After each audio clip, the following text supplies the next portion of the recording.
I'm in my yard, pounding makeshift stakes for a makeshift fence into a makeshift garden, when a picture of my father comes into my mind. He's tilling the garden.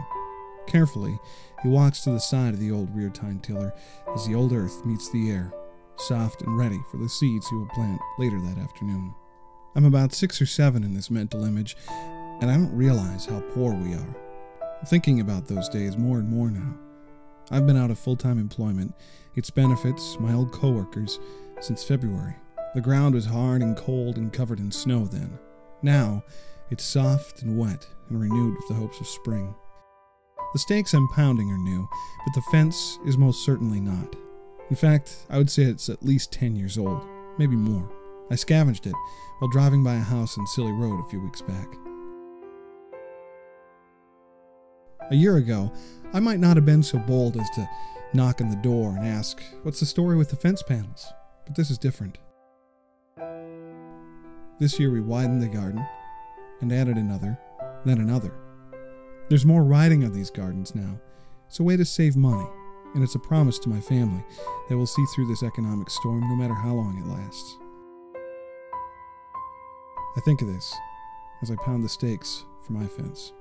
I think of my father and his tiller, and myself and my tiller, and my son watching me. The work is clean, and the pain I feel in my muscles and joints reminds me of the good thing I'm doing. I think of my family history, how my ancestors endured so much, how my great-grandmother faced the Great Depression alone, a divorced mother of 2 kids, debarking down trees for loggers in the Wisconsin woods so her children would eat. I think of her son, my grandfather, who told me about how they moved from place to place when he was a child. Missouri, Oklahoma, Oregon, Wyoming, where his father would work as a foreman on the infamous Teapot Dome oil line. Later, my great-grandmother and her 2 children would finally stop their furious moving pace. They settled in Wisconsin, closer to her mother.